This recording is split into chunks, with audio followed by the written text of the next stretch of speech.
वो शख्स दौड़ता भागता थाने पहुंचता है। वो इतना हड़बड़ाया हुआ होता है कि उसे देखकर पुलिस वाले भी हैरान रह जाते हैं। वो थाने पहुंचा तो पुलिस वालों ने भी उससे पूछा, भाई क्या बात है, तुम इतना परेशान क्यों हो, क्यों इतना भागते हुए इतना पसीना पसीना होकर चले आ रहे हो। जिस पर वो शख्स जवाब देता है कि साहब, मेरा भाई अचानक कहीं लापता हो गया है। हम लोगों ने उसे बहुत तलाश किया, ढूंढने की बहुत कोशिश की, लेकिन उसका कुछ पता नहीं चल पा रहा। साहब प्लीज़ मेरे भाई को ढूंढ दीजिए। उस शख्स की बात पुलिस वाले सुनते हैं और कहते हैं कि चलो ठीक है, तुम परेशान मत हो और हम लोग जो है तुम्हारे भाई को ढूंढ कर लाते हैं। फिलहाल तुम्हारे पास कोई फ़ोटो वगैरह उसकी हो तो हमको दे दो। तो उस शख्स ने एक फ़ोटो निकाली और पुलिस वालों को दे दी, थाने में जमा करा दी। और जो है पुलिस वालों ने उस शख्स की तफ्तीश जांच उसका तलाश करना उसको शुरू कर दिया और उस जो अजय नाम का शख्स था उसे थाने से वापस भेज दिया गया। अजय घर आ जाते हैं, पूरा परिवार परेशान था, सभी अजीब सी कश्मकश में थे और इसी कश्मकश, इसी तकलीफ, इसी परेशानी में 10 दिन का अरसा गुजर गया। 10 दिन के बाद जो अजय थाने गए थे गुमशुदगी दर्ज कराने, 10 दिन के बाद वो एक बार फिर थाने पहुंचते हैं। इस बार वो और भी ज़्यादा परेशान होते हैं। वो सीधे थानेदार के पास पहुंचते हैं, उनसे कहते हैं, साहब मुझे पता चल गया है कि मेरा जो भाई लापता हुआ था वो कहाँ है। जिस तरह बड़े उत्सुकता, बड़ी क्यूरियोसिटी के साथ पुलिस वाले भी उनसे पूछते हैं, भाई कहाँ है तुम्हारा भाई, बताओ, वहीं से हम लोग ले आते हैं चल के। जिस तरह वो शख्स कहता है कि साहब मेरे भाई को मार दिया गया है, उसकी जान ले ली गई है और उसकी जान लेने वाला कोई और नहीं बल्कि मेरी बहू काजल और उसका प्रेमी है। ये सुनते ही पुलिस वालों की भी एकदम समझ लिए पैरों तले ज़मीन खिसक गई। अब पुलिस वाले भी सोच में पड़ गए, भाई ये कैसे हो सकता है।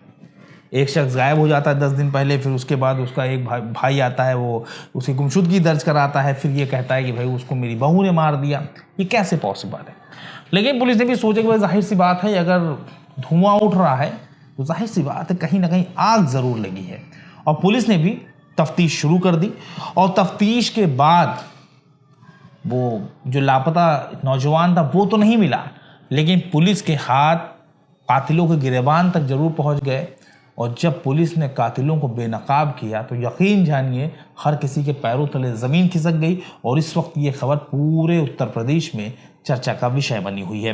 नमस्कार, आदाब, सत श्री अकाल। मैं हूं मोहम्मद आसिफ दुलार और आप देखना शुरू कर चुके हैं हमारी खास पेशकश केस डायरी विद आसिफ दुलार। ये सच्ची घटना है। मेरठ में एक उत्तर प्रदेश का जो जिला है मेरठ में एक एक थाना पड़ता है रोटा, और रोटा में गांव पड़ता है रसूलपुर थाने में जो है 32 साल के अनिल अपने बीवी और 3 बच्चों के साथ रह रहे होते हैं। अनिल की शादी काजल के साथ होती 2017 में और उनके 3 बच्चे भी हैं। परिवार बहुत खुश, आराम से जिंदगी गुजर बसर कर रहे होते हैं, सब कुछ नॉर्मल होता है। अब हुआ क्या कि जो है अनिल पेशे से मजदूर होते हैं। अनिल रोजाना अपने काम पर जाते, घर में पत्नी काजल जो थी वो परिवार संभालती, बच्चों की देखभाल करती। अनिल के घर से कुछ दूरी पर एक घर और होता, तमाम घर होते हैं मगर इसमें एक घर होता है आकाश का। आकाश और अनिल दोनों दोस्त होते हैं। चूंकि आकाश भी मजदूर है, अनिल भी मजदूरी करते हैं, इसलिए दोनों के ताल्लुक घनिष्ठ हो जाते हैं, दोनों एक साथ काम भी करने जाते थे। अब आकाश का अनिल के घर पर आना जाना बहुत था। अक्सर आकाश जो अनिल के घर आ जाता, चाय पीता, खाना खाता था, वो लोग काफी वक्त एक साथ गुजार। जो दोस्ती अनिल और आकाश के बीच शुरू हुई थी वो धीरे धीरे उसकी पत्नी काजल तक पहुंच गई। जब कभी भी अनिल घर पर नहीं होता, काम पर जाता, तो आकाश जो होता वो आ जाता अनिल के घर और वहाँ पर जो है उसकी गैर मौजूदगी में उसकी बीवी से बात करता, उसके साथ हंसी ठिठोली करता, हंसी मजाक करता। धीरे धीरे दोनों की नज़दीकियाँ बढ़ना शुरू हो गई। कहीं ना कहीं अनिल की जो पत्नी थी काजल, वो भी अट्रैक्ट होने लग गई आकाश की तरफ और दोनों के बीच प्रेम प्रसंग शुरू हो गया। इस बारे में अनिल को कुछ नहीं पता था। अनिल अपनी मेहनत मजदूरी करता रहा, वो परिवार चलाने की जुगत में, जद्दोजहद में लगा रहा और उसी के पीठ पीछे उसके ही घर में एक नया गुल खिलना शुरू हो गया। करीब 1.5 साल पहले अचानक एक दिन अनिल अपने घर पहुंचा तो उसकी पत्नी काजल और उसका दोस्त आकाश दोनों घर के कमरे में आपत्तिजनक हालत में थे। वो दोनों एक दूसरे के साथ अंतरंग पलों में थे और उसी बीच अनिल पहुंच जाता है और उन दोनों को देख लेता है। उसके देखने के बाद जो है अनिल और आकाश के बीच बहुत झगड़ा होता है। अनिल आकाश को अपने घर से भगा देता है। अब आकाश को भगा दिया, लेकिन ज़रूरी ये है कि पत्नी को भी रोका जाए। तो अनिल ने पत्नी को बहुत समझाया, काजल को लाख समझाए, काजल जो तुम कर रही हो गलत कर रही हो, इस तरह हमारा परिवार बर्बाद हो जाएगा, हमारे 3 बच्चे हैं, तुम्हें तमाम तरह की चीज़ें सोचनी चाहिए, समझनी चाहिए, समाज क्या कहेगा, गाँव क्या कहेगा। जिस तरह से वो समझा सकता था उस तरह से उसने समझाने की कोशिश की, लेकिन ये कहते हैं ना, काजल की सेहत पे कोई असर नहीं पड़ा। अनिल समझाए बुझाए और इस बारे में अनिल ने काफ़ी पाबंदियां काजल पर लगा दी, काजल के बात करने पर पाबंदी लगा दी, काजल के इवन घर से बाहर निकलने पर भी पाबंदी लगा दी, और अपने दोस्त आकाश से पूरी तरह से रिश्ता ख़त्म कर दिया ताकि आकाश उसके घर ना आए, उसकी पत्नी से दूर रहे। जब पाबंदियां बढ़ी तो भाई जाहिर सी बात है मोहब्बत भी तड़पने लगी, दोनों की मोहब्बत तो उफान मार रही हो, आकाश भी परेशान, इधर काजल ही परेशान। फिर काजल ने आकाश से बहुत खुलकर बात की, वो बीच बीच में कुछ ना कुछ इंतज़ाम कर लेती थी आकाश से मिलने के लिए, और आकाश से काजल ने कहा कि देखो आकाश, अगर हम दोनों को एक होना है तो हमको अनिल को रास्ते से हटाना होगा। काजल की जैसी आकाश ने बात सुनी तो उसके होश उड़ गए। आकाश ने कहा नहीं, मैं ऐसा नहीं कर सकता, मैं अनिल को नहीं मार सकता, अगर अनिल को कुछ हुआ, अनिल मर गया तो तुम्हारे 3 बच्चे हैं वो अनाथ हो जाएंगे, उनकी परवरिश कैसे होगी। हम लोग एक काम करते हैं, अब समझिए आकाश ये बात कह रहा है काजल से। आकाश कहता है एक काम करते हैं, हम लोग ऐसे ही छुप छुप के अभी भी मिलते रहें, आगे भी मिलते रहेंगे, और फिर किसी दिन मौका पाकर कुछ इंतज़ाम करके हम तुम भाग चलेंगे और अपनी एक अलग दुनिया बसा लेंगे। और अनिल को मारना जान देने से कोई मसला हल नहीं होना है और दिक्कतें ही बढ़ेंगी।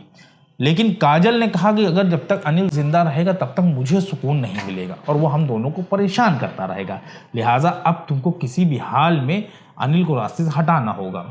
आकाश ने सरासर मना कर दिया, एकदम कतई मना कर दिया कि मैं ऐसा नहीं कर सकता, जिस पर काजल ने आकाश को अपनी कसम दे दी, कहे तुम्हें किसी भी हाल में, मेरी कसम है, तुम्हें किसी भी हाल में अनिल को मारना होगा।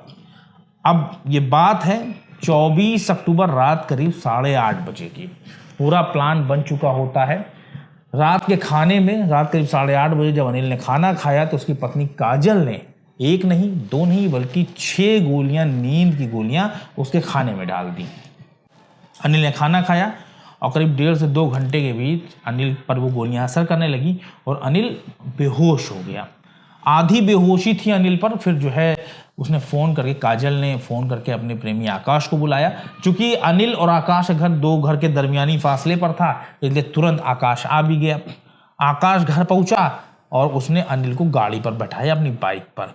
अनिल नशे की हालत में था, वो बैठ गया। आकाश थोड़ी दूर चलता है तो रास्ते में जो है उसके एक दोस्त मिलता है, बादल। वो बड़ौत का रहने वाला है और आकाश ने उसे अपनी मदद के लिए ही बुलाया था ताकि वो उसके बादल के साथ मिलकर अपने अनिल को रास्ते से हटा सके। उसके बाद ये दोनों मिल के आकाश और बादल ये दोनों जो हैं अनिल को ले जाते हैं गढ़गंगा पर। गढ़गंगा पर लेके पहुंचते हैं, उतनी देर में पीछे से काजल भी पहुंच जाती है। काजल अपने दुपट्टा जो है गले से उतार कर अपने पति अनिल के गले में डालती है। अनिल चूंकि आधी बेहोशी की हालत में होता है, मदहोशी की हालत में होता है। काजल और आकाश मिलकर वहां पर अनिल का गला घोटने की कोशिश करते हैं, लेकिन वो घोट नहीं पाते। अनिल की सांसें चल रही होती हैं और फिर उसी अधमरी हालत में वो लोग अनिल को गढ़गंगा नहर में फेंक देते हैं और वहाँ से निकल पड़ते हैं। वहाँ से जब वो लोग वहाँ से हटते हैं, उससे पहले सबूत मिटाने के तौर पर काजल ने अपना दुपट्टा वहीं झाड़ियों में फेंक दिया ताकि किसी का ध्यान ना जाए। 2-4 दिन गुजर जाएंगे, दुपट्टा इधर से उधर हो जाएगा, लाश नहर में बह जाएगी, किसी को कुछ पता नहीं चलेगा, लोग समझते रहेंगे गुमशुदा हो गया, गायब हो गया, और जो है इस तरह किसी को कुछ हवा भी नहीं लगेगी।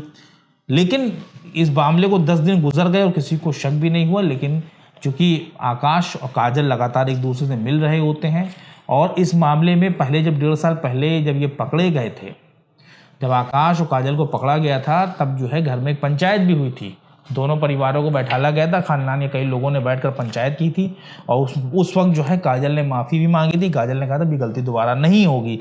ये बात अनिल के भाई अजय को पता थी।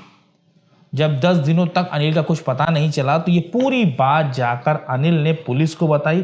पुलिस ने इसी बिना पर काजल से पूछताछ शुरू की, काजल को थाने बुलाया, काजल से पूछताछ शुरू की और कुछ देर की पूछताछ में ही काजल टूट गई और पोपट की तरह उसने सारी सच्चाई खोल कर रख दी।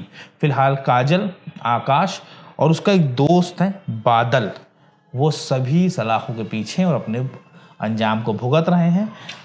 इस खबर को दिखाने का मकसद हमारा सिर्फ इतना है कि इस तरह किसी भी इंडस्ट्री में पढ़ने से पहले इस तरह के नाजायज़ रिश्ते भले कितने खुशनुमा क्यों ना हो लेकिन हमेशा तकलीफ देते हैं। कुछ ऐसा ही इस मामले में भी हुआ। कुल मिला के हमारी आपसे यही अपील है कि इस तरह के रिश्तों में पढ़ने से पहले 100 बार सोचें और ख़ुद को महफूज रखें, अपने परिवार का ख्याल रखें। बहुत जल्द एक ऐसी सच्ची घटना के साथ हम आपके सामने हाजिर होंगे। तब तक के लिए हमारी टीम को इजाज़त दीजिए और अपना ख्याल रखिए।